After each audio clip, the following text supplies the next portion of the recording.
Well, hello there, ladies and gentlemen. This is Ray Dolan from Mullingar, in Mullingar, in the streets of Mullingar. And I'm just lucky enough to meet a red-haired lady who's doing a show here called The Queen of Technicolor. And the story is about Maureen O'Hara. And it's going to be in the Arts Centre coming up very, very soon. I don't know exactly what date it is. The 27th of February. It's this month. Yes, January is gone. We have 11 left. But I'm here with the beautiful lady herself, Elaine Dwyer. Elaine Dwyer, come on this way. Yes. Hi, how's it going? It's good, yeah. Great. Tell me, who's behind the picture? Who's behind the picture? My mother is behind the picture. She's holding it up because there's a bit of a wind, a bit of a gale here in Mullingar today, so it's flying all over the place. You have a show coming up soon. I do. It's on the 27th of February, and this is actually the centenary year of Maureen O'Hara, as she was born in 1920. So it's very exciting, and to celebrate her story in a time where it's very much a woman's time in the industry, Me Too, time's up, and her story is very much about that because she encountered lots of people back in the 1940s and 50s that were trying to get her on the casting couch and all of those kinds of things, and she wasn't having any of it. At that time, when was that? In 19... So she actually spoke out about the casting couch in 1945 when she was just 25 years old. She was quoted in papers and everything saying she wasn't willing to submit to their advances. She'd rather not work in film if that was the case. She ended up, did she do the big show or the big picture with John Wayne? Was that at the start of her career or the end of her career or the middle of her career? In the middle of her career. She did that in her 30s. So she kind of started off when she was about 18 in London and then was whisked off to Hollywood and did most of her films then in Hollywood. But The Quiet Man was mid-career. Yeah. And she had a great love for John Wayne. He was quite rough with her. Rough with her. Very rough with her, but she didn't mind it at that time. But they were great friends. They were friends for years and they made 5 films together in the end. But he always considered her the greatest guy he ever knew. Right. Because she could hold her own and she was as bad as any man in that case. And tell me, was she a hard woman, or do you think she was a pleasant woman or a soft woman, or was she, what sort of, you have studied her for a long time. What way would you... I watched some of the videos, I looked at some of the stuff there this morning. I was thinking just to myself, like, was she just a plain hard woman, or what do you think? Do you know what? She was just she held her own. Yeah. Like all the time, no matter who she met, and she was very strong in terms of her views on Ireland and the industry and her take on what a woman should be and what a woman should not be. But she was tough, and any person that I've met, I've interviewed people who knew Maureen just to get another side of her, and they've always said she was a tough woman and she had fire in her eyes like until she was 95. That's when she died.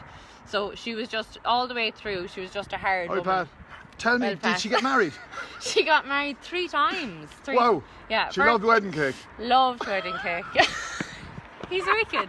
But the first marriage was a marriage that shouldn't have happened, which we talk about in the show. Second marriage wasn't a good marriage at all, but she stuck at it. And the third marriage was the love of her life. Right. But unfortunately, I'll tell you, actually, come and see the show and you'll find out. When is the show on? No, just sort of turn it around because this is the streets of Mullingar. On the streets of Mullingar. It's a lovely place. We just had tea. Tell me, where'd you have tea in Mullingar? Up in it's called Chocolate Brown. Oh, it was lovely. Yes, had absolutely. hot chocolate. It was delicious. Thursday night. Okay.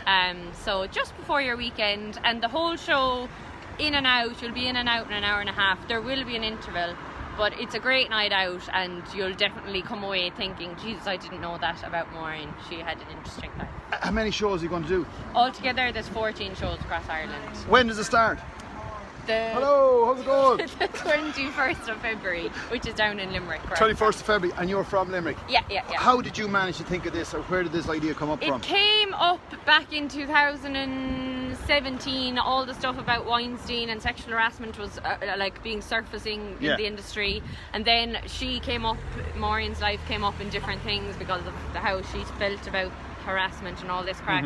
And then I came across different books and articles about her, and then I literally read some books and I said, I'm writing this story. It wasn't even a will I, won't I. You wrote the story? Oh yeah, I wrote it. So it's your show. You are starring in it. You've wrote the story, and she even has red hair, and it's all her own. It's my own. She actually grew it herself. I did. Good shampoo. So another thing as well is she changed the history as well of Irish people in America. She did, yeah. Back in January in 1946, so before that time, Irish people were classified as British in America. And when she went to get her dual citizenship, Irish-American citizenship, they had her down in her papers as British. She said, excuse me, I'm Irish. That doesn't make any sense. And they said, no, this is what it says in the papers. And she said, you know what, I'd rather just remain an Irish citizen rather than a British-American citizen.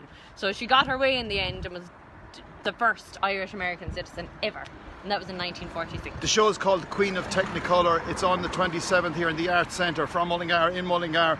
And this is the beautiful lady. She's in this show, Elaine Dwyer. And I'm just going to say hello to her mother. Do.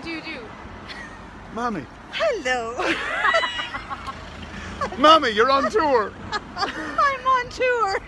And you're holding up the poster. I'm behind the scenes. These are very literally behind the scenes. Literally behind the scenes, and it's the place where most memories go at this stage of their lives. Well, do you know, fair play to you. Are you on the road all day or what? On the road since early this morning. Right, Yeah, and you're sure. going around publicising the show in all the different venues.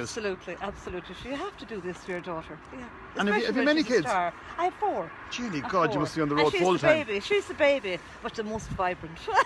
There you are, folks. What's your name? She's amazing. Anne. Well, there you are, and that's Anne, and she'll be at the show more than likely selling merchandise or Definitely something come like to see that. her. or- She is amazing. We're all going to be It's here. not because she's mine, but she is amazing. We'll just go back to the picture here as well. Spin it around here. And that's it, The Queen of Technicolor, written and performed by Elaine Dwyer, who's right behind me, and directed by Gráinne, Byrne, the story of the Queen. Oh, the story of Maureen O'Hara. And all the blah blah blah blah whoop, whoop, yep, and it's done by herself, and it's going to be in the Arts Centre. This is Red Olin live from Mullingar, in Mullingar. At what time? I don't have the time. It's about 10 past.